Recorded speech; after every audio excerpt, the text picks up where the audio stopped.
Q&A so early like that, but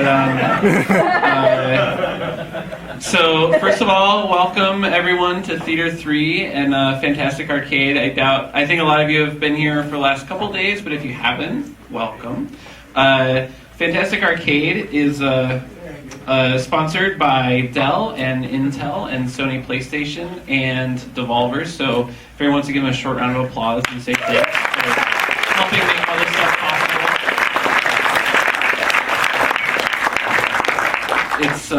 It makes a big difference for us. So this fine evening, we're going to have a little fireside chat between a couple of gentlemen that I like very much. Our special guest tonight is Mr. Tim Schafer. And you might know Tim from games like Stacking,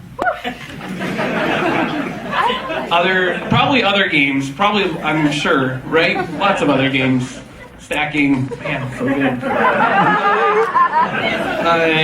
And he's going to be having a chat with my friend George, and they're going to be talking...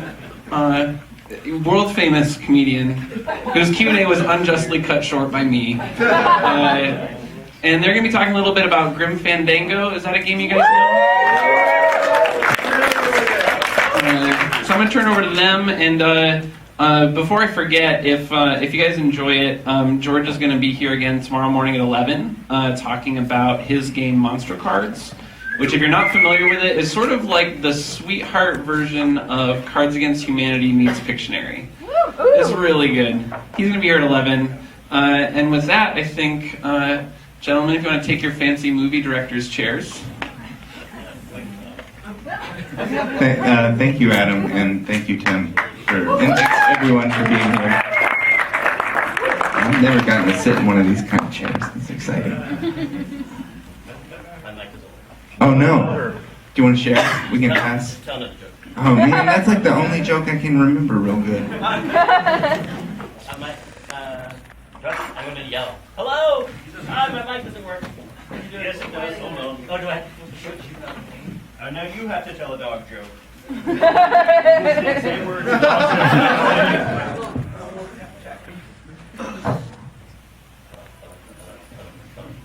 Hello. I don't know any jokes. A guy came in to interview for a job at LucasArts when I worked there, and he didn't really go very well at all. And then he left, and we were at Skywalker Ranch, and we went to lunch, and we found him wandering around the main house. Like, he just wanted to explore the ranch which is really against the rules. And then we're like, we should call the cops on this guy. This guy's really scary. And then we saw him again at GDC, and he's like, hey, have you thought about whether I have that job or not? I'm like, no. And he goes, I have a joke. These two flies are sitting on a lump of shit. I was like, oh, this is the worst interview ever. Sorry about the language, but that's how shocking it was. And I was like, oh God. And he goes, and then one of the flies farts. And the other fly says, do you mind? I'm eating. And we hired him. His name is Dave Grossman. Oh man. Sorry again for the language. Just wanted to get all the kids out of the room. So thanks again so much for coming out here, and so excited about the fact that Grim Fandango, which I consider to be the best adventure game ever made, is going to get a second life in a remastered version. And I figured I'd ask the sort of start at the start question is, where did Grim come from? And did you always know you wanted a noir thing in the Land of the Dead, or how did you end up there? Yeah, how did that come about? I'm just happy that we get to talk about an old game. Well, it's kind of new, also. Everything here is all about new stuff, but... Well, Grim's kind of forever young. It's sort of timeless. You can't see the characters aging because there's no skin on them. It's true. The earliest, back in college, I took this class called The Forms of Folklore, which was the best. Like I always say, the classes that helped me, people ask me what should I study if I want to get into games and stuff, and all the things that helped me the most were the classes that were not in my CS major. They're like my anthro classes or my English classes, and all the just crazy things there are to learn in the world, or what help you when you're coming up with ideas for a game. And this anthro class was all about folklore, which was everything from ancient legends, myths, to like jump rope rhymes and riddles and car games and things you could play. And the teacher would just like ask somebody like, what kind of game did you play in the car when you saw a car with one headlight? this is off topic. Anyway, and someone would say like, oh, it was punch bug, and you could punch the other person, and then you could tell them what state they were from. And all these amazing things you could just tell from what version of the story he had told. So anyway, we had one section on the Day of the Dead, and we studied how the Day of the Dead holiday had kind of evolved in Mexico. And it was so fascinating to me because it wasn't. There's this very serious religious holiday in the Catholic Church, Todos Santos, which is like it was about remembering your dead relatives, and it's very reverent and quiet. And then at a certain point, the like Mexican Board of Tourism was like, we should kind of amp this up a little bit.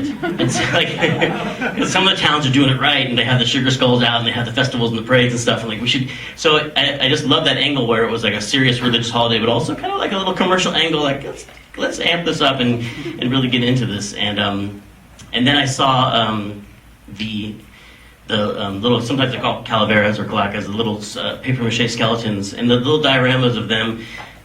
Someone gave me a skeleton woman on an operating table giving birth to a skeleton baby, skeleton doctors, and I was like, God, this looks like a game to me. This is amazing. Exactly. And you'd see that I had a book where the backgrounds are all black, and it was like these day glow colors on these little dioramas of skeleton dentists and skeleton street sweepers, and it just looked like a little world that you could jump into and run around with. And so I was like, I want to make a game about that. And as we're working on it, we're also really just happened to be in this phase where I was reading a lot of Raymond Chandler and watching a lot of Humphrey Bogart movies, and I was like, I want to have this angle of corruption in it. You know, just the way that serious religious holiday had been kind of corrupted by tourism, but was still good for a lot of people. I wanted to have that corruption angle be in there, and taking things from like the movie Chinatown about these plots of an evil land scheme going on. Just it all seemed to fit together. Yeah, totally. Let's move to the noir stuff. I think it's really interesting that you were reading that stuff while you were thinking about the Day of the Dead stuff, because you found a way to meld them that seemed to build a cohesive world.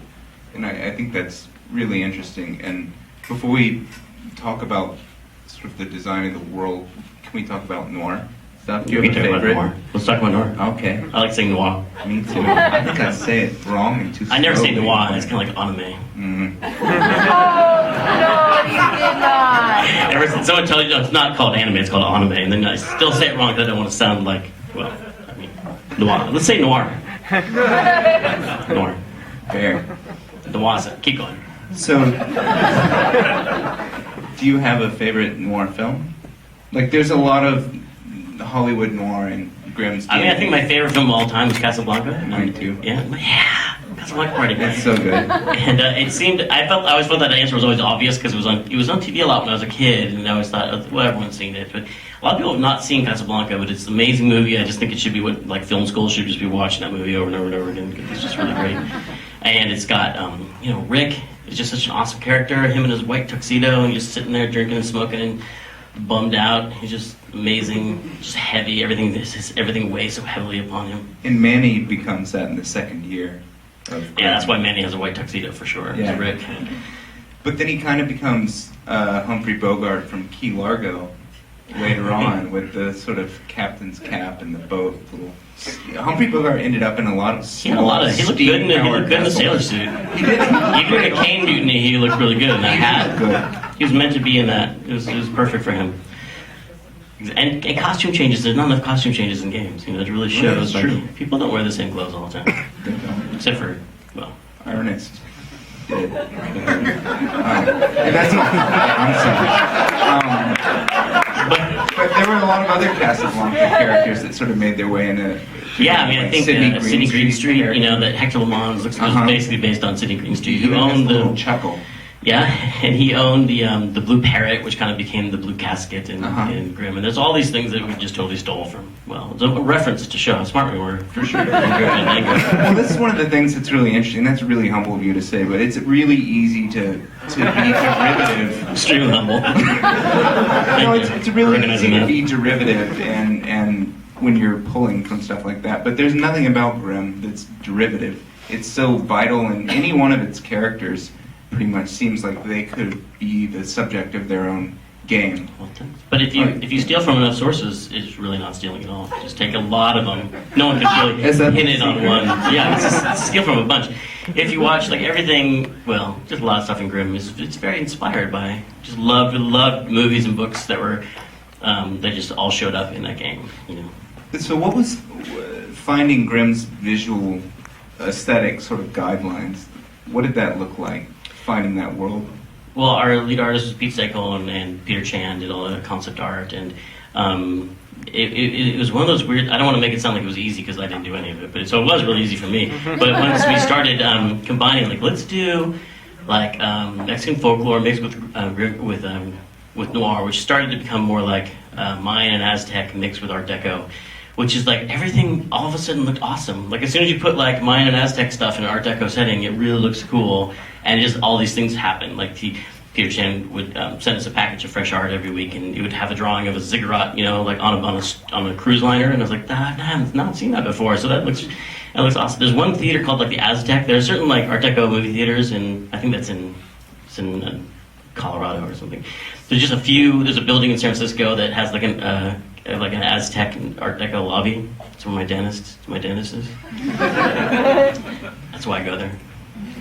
One of the things I was sort of thinking about when I was rewatching a bunch of Grimm stuff over the past couple weeks was that there's this constant theme of movement and transit that runs throughout that I suppose mirrors all souls are supposed to be on their 4-year journey through the afterlife, and the worst thing that you can do to someone is plant them or root them in one spot so they can never sort of I like that move thing with on. the root you just did. I wish I thought of that at the time. Well, I should have realized that's good. Yeah. That's true. Because that came up, you know, partially through the game. Where like this, it's hard to make people like in gangster movies. You're really worried about someone getting shot. You're worried about characters dying. It's like how do you worry about that when everyone's dead already? So we invented that whole idea of sprouting, of like kind of going back to life and turning into a bunch of flowers, and making that really horrifying to imagine, you know. Because part of the problem was, you know, as we were stealing stuff from a lot of different sources, Chinatown has this great plot that I'll just spoil for everyone now. No, I won't. But you uncover this land scheme that the Noah, Noah, what's his name? John Huston. John Huston's character Noah something or other. He had this great scheme, and I was like, oh, it's so great that when a villain has a really good plot, like a really good thing, he's up to no good and has really thought it out. And your main character trips over a piece of it at a time until you realize that there's this whole like, oh my god, conspiracy. And so we promise we weren't going to say conspiracy, okay? That's okay. So it. And I'm thinking about that. So I had to, you know, that was about land. It was a land scheme, and so originally it was a man who was going to be a real estate agent. Because I also really liked, there's a lot of new noir that was coming out at that time, like Glengarry and Ross and The Usual Suspects.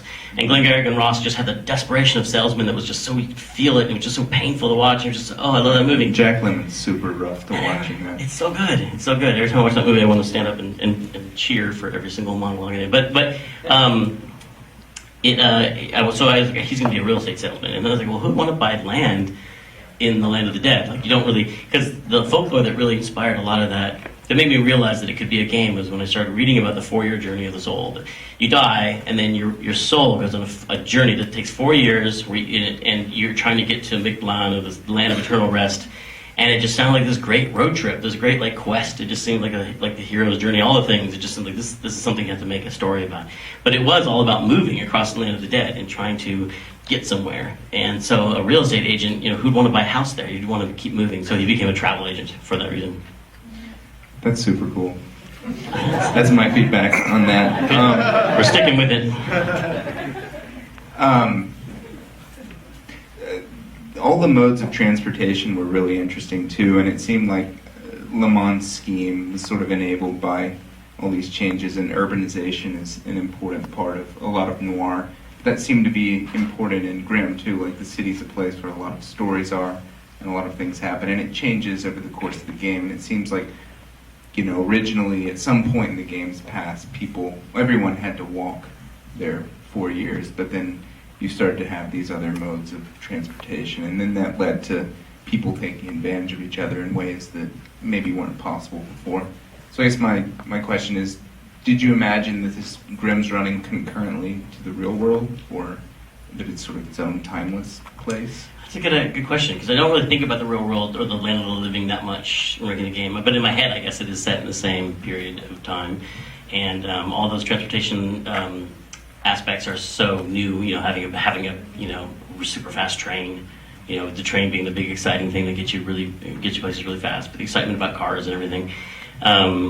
Yeah, for sure. I thought about that stuff, and I like trains. Cool. And it leads to corruption, which is awesome. Yeah, and hot rods. Also, I love hot rods. You mentioned hot rods. It kind of breaks the whole noir thing, but I really loved Big Daddy Roth hot rods. No problem with that. Okay, cool. All right. So, mentioning the land of the living quickly, the brief moments that it's depicted, it's a sort of an interesting photo collage. So you never show living people to compare the skeleton people with. Because it seemed like it would be really weird. I've seen some fan art of what Manny would look like with skin, and he looks creepy. He's creepy. You don't want to imagine that, especially with that forehead that he has. So it's like Manny with hair, you know, once you get used to it. And so with the land, having actual people, we thought, and also 3D, the whole reason we made the game 3D, because this is like 1998, we started in 96, and there was a lot of pressure to make 3D games, and I was like, oh, I hate the game. 3D looks horrible, it looks terrible. But I really liked some aspect of it, like Alone in the Dark came out, and you could see the zombie from 2 different camera angles, and I was like, that's really cool. Imagine seeing one art asset from 2 different angles. It's mind-boggling. And there's a game called Bioforge, you've ever seen? It was an Origin game. That was local, I think. It was local, yeah, Texas. Yeah. I think so. Yeah, it was Origin, yeah. And, thank you. And it had pre-rendered backgrounds, and you moved a character through it, and so I still didn't like the way that 3D looked back then, because it just looked like everyone was like cardboard boxes that had been taped together, and they had like all their details were just drawn on the outside of the boxes. But then when you see the little paper mache skeletons, all their bones are drawn. They don't model the rib cage; they just make a big wad of paper mache and then paint the rib cage on it. And it's like, that looks just like 3D 1996 3D. That's great. But I didn't say 1996 because it was 1996. So it's like, let's make this could be the art style for the game. And so, but then to put real people in with skin and flesh is like basically I thought it also would look horrible. And so we went for this art style that was like a photo collage, but also because this thing is optical illusion I used to like when I was a kid. If you take a picture of someone from a magazine and you cut out their eyes, like a square around their eyes and a square around their mouth, and then you turn them upside down and put them back on, they just look like the devil. It's fun. That sounds scary. Yeah, try that right now. I have a magazine. It's really fun. So that's what happens if you scare the people in the land of living. They do that. They flip upside down. So I was wondering if anything turned out way better than you expected in Grim, and anything that you thought was gonna work really well but didn't. Looking back on it, the game turned out better than it turned out better. We ended up cutting a lot of stuff, which is weird because it seems so big now. But we always start really ambitious and get slightly more ambitious and then less ambitious later. And then, what didn't work? Well, the thing that I really thought would work really well, one of the things that was great about Bioforge is that you could travel through all these different camera angles, and you know the camera would be above you, and then to the side, and then underneath you, looking up. And the thing that made it not confusing as a player was that you could just push the forward button. Had these amazing tank controls, which were really successful. I thought I loved tank controls, and at the time, well, I'm talking about like I really loved. They were normal at the time. Bioforge had them, a Tomb Raider and Resident Evil 1 and stuff. And I always say this is like when we find a picture of my mom with these striped slacks on from the 70s, and she's like, it was very popular at the time. So tank controls were really popular at the time, but I thought it helped with the camera angle problem. But it turned out to be like the number one thing people complained about in the game was driving these tank controls around. And part of it's because like it was built for this number pad on the side of your keyboard that not everybody has. They were using the other keys. I'm really good at it. So in the new game, it's still there, but we'll have other controls for younger kids. Don't know how to work the tank controls, so we put in helpful controls for the now generation, who wants to just push in a direction, have the character go that direction. And other radical ideas. they're spoiled. They don't know how hard it was to run. And the Legos are all built for you now. So, the remaster, what's that like revisiting all that stuff? Sort of, are you changing much, or? Yeah, we are trying, like, the way we're doing a little documentary about it. I don't know if you've seen it, but one of I have the not. programmers on it describes it as trying to do like a Blu-ray of Casablanca, which is just because Grim Fandango is better than Casablanca. No, but like instead, some people want us to remake it from scratch, but we were talking about we wanted to make the fidelity of the original version just look a lot better and sound a lot better and play a lot better. So it's the original. It's the original. That was the handcrafted art. We just really liked the art. We just wanted to have. We have modern lighting techniques we can do, and we can up-res these textures of these characters, and we can do things to make it look better, and we can actually take the sound. Some of this, songs, our composer, Peter McConnell, was unhappy with the electrical versions he had to use of all the symphonic parts, and so we're actually going to re-record those with the Melbourne Symphony Orchestra. That sound amazing, which is going to sound great. Cool. Yep. And it's a lot of Melbourne fans out there. So just making it look and sound and adding, like I said, those modern controls for people to play it, I think is what would be the tack we're taking with it. Sounds awesome. Thanks. Good. Thank you. It will be awesome. Pretty cool. It's going to be pretty cool. Let me look in my notebook for more questions. That's the same kind of notebook I use at work. Really? Yeah. I just stole it from you. Sorry. So, I didn't really though. It's mine. You got it at Walmart. Five subject or four subject? It's like a four subject. I use 5 subject at Judge work. my notebook. I don't think It's 3, Tim. It's 3. When you're older, you can handle 5. I'm like a big believer in free writing. Have you ever tried that? Where you just Isn't that where ghosts make you write stuff? no, is that free writing? I thought so. Well, I think that kind of fits I never because this is touch about. It's scary, but it's the idea that one of the intimidating things when you're writing is to get started. Just look at the blank page and be like, and then the first character said, it's just horrible. So free writing is like you can not censor yourself at all, and you just write. Even if you're writing just the same word over and over again, purple, like whatever. You have to keep writing for it's 2 minutes, or sometimes do it for an hour. Just like.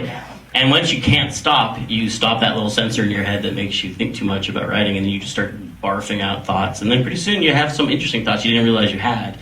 And that's why I fill up notebooks like that of all that stuff, and then people find it and they go like, you look like the killer from 7. You know that notebook they have in 7? Like I just filled it out with this manifesto, like, are you the Unabomber? It's like, well, no. So how do you go about figuring out the sort of arcs of characters and overall pacing in your games? I mean, every game is different, and Grim, I think I was already, I read some really basic, writing technique, and I studied creative writing in college, but then I just read Screenplay, the Sid Field book, I think it's called, which is all about the 3-act structure. It's book's only this thick, so everyone should read it. It's very simple. And it just lays out how basically you set up a 3-act structure and plot point 1 and 2, and you don't have to follow that formula for sure, but it helps you think about why they work, and then you can think about how you can use these devices in your own writing. So I do think about the first act and how that's going to turn around, and the second act, how that kind of conflict is going to escalate, and then what kicks off the third act, and all these technical points that you think about, the lowest point your character goes through. And some people go more for the hero's journey type archetypes, which I think kind of get a little overstated sometimes because people treat that as a formula you have to stick to. Your hero has to go through this period of this, and you don't have to. It's just to me, just like a bag of tricks you pull from. You're you want him to, maybe it would be helpful to have this Prometheus character like Obi-Wan, but you don't have to have an Obi-Wan in your story. You can not have that. I think there's an Obi-Wan in Grim. No, it's not. But maybe it'd be as popular as Star Wars if there was one. Well, should we ask the audience if they have questions? I thought you would. Okay, yeah. Yes, sir. My question's about difficulty in games. There are a lot of adventure games from the same era as Grim Fandango and before and after, where if things are tough, it can get really frustrating. And I feel like a lot of your games toe that line really well. It's hard enough that it's interesting and you don't just walk through it, but it doesn't end up being frustrating. Do you have any commentary on how you find that difficulty point, or how difficult things should be to be fun? Yeah, I mean that's something with adventure games. That's almost all you have is the difficulty of the puzzles. That moment when you see a problem till you figure out how to solve it. That's the entertainment section of your game right there. Besides exploration and all the just being in the land, and so you have to like tune that as much as possible to make that. And it's kind of thing. It's nice to hear that you like it because there's a lot of people. You can never hit it right for everybody. Like a lot of people will find it too hard, or too easy, no matter what you do. And in the old days, we were really like puzzles seem really logical to you when you design them. Because it's really easy. Yeah, you take the cat and make it go through the hole with the tape on it and get the hair for the mustache. He does I'm cowardly enough to pick an example from someone else's game. But they seem to make sense when you figured out a way to solve a problem yourself. You're like, okay, everyone will figure that out. But you realize that they have like, a bunch of things in their inventory. There's 100 objects in this area of the game. They could try everything, but I like to think about it as like that kind of when you just don't know what to do at all in a game, I think it's really not that fun. But when you know the solution is in this area and you just haven't looked at it from the right angle yet, I think that's a really pleasant feeling. So that's kind of like, I think it's here. My brother used to come back from college with all these weird riddles that were about like, where you start with a scenario and you can only ask yes or no questions to try to figure out the story. And one of them, the one most people know is like the guy. A man was laying face down in the field with a backpack on, and you're trying to figure out what happened. Oh yeah, the parachute guy. Well, that's a big spoiler. That's what we were going to do for the next 45 minutes to try and... So, and the other one was like, if he had seen the sawdust, he would still be alive. That's how they start. And then you're like, was he a parachutist? You're like, no. But, and we'd sit around the dinner table like and asking these, and then someone at the table would get it, and you'd be like, oh, you're getting it. And then you'd be like, I'm going to get it. But yeah. And then you ask a question, and he goes, and just the look on his face of like, oh, you're getting close, was part of the, oh, this is so exciting, I'm so close to figuring this out, I love this feeling. And it's part of him kind of like, he was kind of like my brother, kind of winking at you, kind of like, yeah, you're close. If you just think about that for a little bit longer, you'll get it. And like trying to put that in the game, trying to put in that kind of like acknowledgement to the player, like, oh, you tried to use that object on there, and that would make sense if this was the reality, but this is a game, so you've got to try it again. And just basically entertaining confusion, I think, is the most important thing when you're designing those kind of adventure game puzzles, for sure. But we've blown it many, many times, so don't take my word for it. Shay. I wondered if you could talk more about the part in Grim Fandango where he revisits the land of the living. Everyone's faces looks like they just have a smile plastered on. To you, is that the dead like being jealous of the living and their happiness and life, or is it that they're the ultimate cynics and they see the living as like faking all their happiness? Related to that, I didn't realize that the set here, sprouting is terrible to them because it's like they're coming back to life. Why is that so horrible to them? Let's see, like yes and the third, no.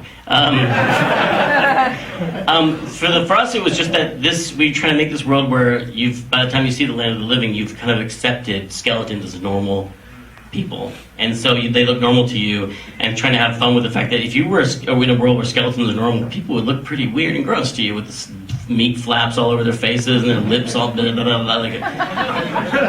look disgusting. And so we were trying to capture that with the technology that we had at the time, which was interesting. What was the second question? With the why was sprouting? It was sprouting. Because it was just death in that land. It completely turned you from a skeleton into a pile of flowers. Which, I don't know if I would want to become a pile of flowers. And for me, it was always sickening to imagine the roots digging through the bones. It was kind of like in Dune when they put the trouts on their arms and the little filaments grow through your skin, and then you pull the thing off and you're just like a big pile of jelly. Remember Dune? The thing with the sand trouts and I remember that. Sand He turned trouts. into a giant worm that lived 5,000 years. Another spoiler. Right there. Or did he? I'm sorry. I know they've all read it. So just that kind of all seemed gross to me. And we wanted to make it so by the end of the game, not to spoil it again, but when you see like a whole field of flowers, it's like, oh my god, this is like a killing field. This is terrifying. And the flowers are also really important in the Day of the Dead celebrations. The marigolds and the smell of marigolds is a really important part of the memories of people who celebrate the Day of the Dead. Yes. When revisiting the game, is there any particular thing that you've always wanted to be like, oh, this is the thing that if I could do it, I would? Or is there anything from other games you might have done, or things that you kind of always felt that way? Yeah, I mean, there were things that were in the game that were puzzles that we wanted to do and that we cut, and people ask if we want to put those back in, but every time it's horrible to cut stuff out of your game. Like, you cut like Brutal Legend, we cut like in half almost. It's hard to imagine cutting or killing your darlings, they say. But once it's done and the thing's complete, you're like, oh yeah, that's right. That's exactly what it was supposed to be. And I'm glad I cut all that stuff because that would have just made it too long or whatever. You're like, and so once it's done, it's hard to think about going back and adding those things. There's just a couple of things that, just a couple of moments that I want to use the 3D a little bit more, turn off the backgrounds and have the camera move and show the characters in 3D. But I don't want to say too much about it in case we do try and do it. Who knows if we'll try and do it for the remaster. Might not, maybe. No promises. You'll see when you play the remaster. No, there's like a little touches like that because we do a lot more with 3D now, obviously, than we did in 1998. But for the most part, we always try to work within our constraints. So try and make something that would look good. Not push up against the edge of technology so hard, so that we're doing stuff that the technology is not really helping here. So we try to like hide the edges of technology by like scaling back what we were trying to do, and make these paper mache skeletons instead of real people, for example. Yeah. You're the decider. You. Have you considered doing a sort of deleted scenes approach rather than try to reincorporate stuff into the game? Maybe some old like concept art or something where like the puzzle designs in the notebook, like having sort of a deleted scenes DVD approach. Mm-hmm. Thank you, Paul, for your question. That's Paul. I just met Paul earlier. Yeah, Paul. Yeah, I mean, we deleted scenes we don't. It's not like we have a bunch of made parts of the game that we cut out, but we have a concept art. We have concept art, and we have old design documents where we can actually show some of the stuff that was cut out. And I hope that we're trying to take kind of a like Criterion Edition idea with the re-release so that we can have special features in it. And that would definitely be a good idea. And now that I can put them up without being sued, I think it's really awesome to include that kind of stuff. Yes. So with a lot of point and click adventure games back then, or like in your case, Alone in the Dark, those kind of things with the take controls, there were often games with puzzles that would create no-win conditions. So like in King's Quest or like Future Wars, there were ways to behave where you just had to hope that you had a save game that was prior to the mistake you made. And I'm curious, are there any in Grim Fandango, and like whether it's a bug or otherwise? No, I hope not. I mean, that would be a big bug if we did do that, because that was just, at LucasArts we did have a philosophy about the games that would come from Ron and Noah and all the people who started the adventure games there. It's like, we don't like dying in adventure games. That was very controversial. There was like a whole GDC thing where like, I think Ron and Roberta Williams debated death in adventure games. It was, and Ron's theory, which I agree with, is that when you kill a character and you go to a load screen, it would say like, do you want to reload your game? Like you've been popped out of the fantasy of the game, and it kind of breaks that. And some games do that well, and it doesn't take you out of the fantasy. Like you're playing Limbo and you die and you get reset really fast. It probably doesn't. But back then we were like, we don't want to leave the fantasy world. It takes a little extra design. It takes a little extra design effort to make it so that you can fail without going back to a load. But if you think about it a little bit, you can like come up with ways that the character can try something and fail at it and still be in the fantasy world. So that was just a big kind of like stake in the ground that we made at LucasArts. It's like, we won't do this, and you can't ever fly to a new location and then not be able to solve a puzzle because you left a pen on your desk back in New York. Well, I hate that kind of stuff. So we don't do that. And if it ever appears in a game, that would be we consider that like an A bug, and we had to fix it. Okay. Wait, Anna, you're saying that's not true? We have those in Broken Age? I just added one Broken Age, so please. Okay. We have time for 2 more questions. JW? I love to. Sorry. No. He just doesn't like you, Anna. He just doesn't want you to. Let's do Anna first, then we'll do JW. And I dropped my notebook. No one noticed. Cool. We'll do it quick. I won't ramble. Go ahead. I was just wondering if there are any bugs in Grim Fandango that were interesting that you know about now. There was. I was horrified. Just last year, I found out a bug that apparently has been there since the beginning, which is if people were talking about how the plot didn't make sense. And I was like, I wrote this really big explanation where Domino tells you about the plot of the number 9 tickets and the counterfeiting and how it all works. And people are like, I've never heard that in the game. What are you talking about? And the bug is the code that I wrote, which checked whether you talk to Domino. If you check, the Lua file wouldn't load twice if you'd already loaded it before, but it checked to see if this other Lua file had loaded, which was talking to Domino. in year 1. So if you talk to Domino in year 1, when you go to the island in year 3, he never talks to you about all this interesting stuff. And most players talk to Domino in year 1, so they never talk to him, and they have no idea that a tried to basically almost made the plot make sense in year 3. And I was like, oh my god, like I really like some bugs are okay, but that one I was like, oh my god, everyone thinks that plot is terrible. But I could hide behind, like in film noir, like at The Big Sleep, even like when William Faulkner did the screenplay adaptation of it, and people were like, people would ask him like, who's the killer in this? He's like, I have no idea. Yeah, he had to call up, was it Chandler that wrote that? And he was like, I'm confused. Who did this, when? And Chandler was like, Yeah, so that's my defense. So the plot doesn't make sense because it's noir. But the people behind residualvm.org fixed the bug, and I was like, thank you, that's awesome. So, but we're gonna fix it in the remaster too. So, yay for community bug fixing. Okay, JW. I'd love to hear a bit more about the bonus. Like, by the end of the game, it's like your best fucking friend, and all the terrible things happen to him. Like, can you tell me a bit What more? terrible things happened to him? He's So many things. What's the worst thing that happened to Glass? We almost died, but Yeah. Gladys. I almost cried. If you actually cried, you can say it. No, please. I thank you for liking Gladys. I love Gladys. Gladys is just like, it's always really helpful to have a character who's just like uncensored emotion and doesn't really worry about, you know what I mean? Like if Mandy's trying to be like Rick in Casablanca, who's really emotionally like inward and doesn't talk about how he feels, and Gladys is just like literally rips his heart out in front of you. It really helps, I think, to balance with Manny, and that's only thinking about it in retrospect. I didn't really think about that at the time, but it did help. It was helpful, and I just wanted to have this character who just was a demon, because I like Big Daddy hot rods and characters that are demons with tongues hanging out, you know, and bug eyes, and they drive hot rod cars. But also that he was summoned from the land of the dead himself, and it was just, he only existed to drive. Like, he only existed to drive really fast, and just having a character that's pure and just says what he feels and stuff like that is just really, I think that helps people relate to him.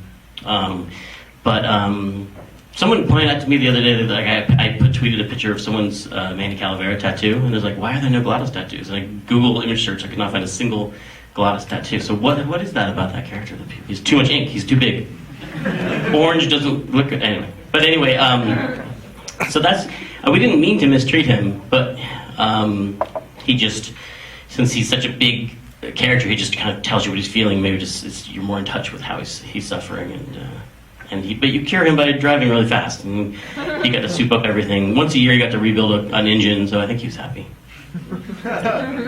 Okay, well, I think, do we have time for one more? Okay, Does anyone have the ultimate question? No pressure, but it's got to be the best question of all time. But wait, why is everyone pointing over there? You got a lot of votes pointing to you, so we'll... Did you have a hard time finding any of the original assets?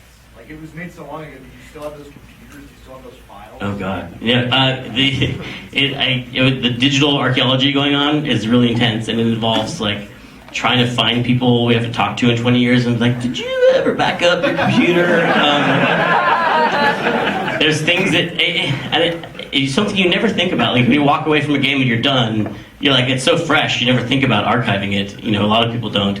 And then years later, you're like, oh man, why didn't we even... There's stuff in our own games, like Psychonauts, we talk about, like, I always wanted to make a calendar out of those little scenes of the cast in every level, and they're like, oh, we don't have those WAV files anymore. I was like, what? It seems so horrible when you look back on it, but at the time, everyone's like, yeah, well, it was on that guy's computer. Remember when it crashed and we threw it away? Oh, yeah. So there has been a lot of stuff, but it's part of the fun in some ways, is like getting in touch with the old team, because, you know, we bring them back. We've been getting in touch with, you know, almost everybody on the original team and talking to them about, you know, remembering their experiences. And also, do you have a hard drive? Did you ever... It's kind of touchy because you weren't supposed to take stuff from work. It's just between you and me. Did you grab any of that stuff on the way out, like the original score? Did you... Nope, I don't have it. But here, take this. There may or may not have been some of that stuff. But we have a lot of the... We've been able... Basically because... Well, maybe I shouldn't say that. I can't say where we got some of the material, but it was a team effort. And thank God for people not following the rules all the time, because it really worked out. Well, okay, thank you everyone, and thank you again. Thank you for coming, thank you for waiting so long. Sorry you had to wait.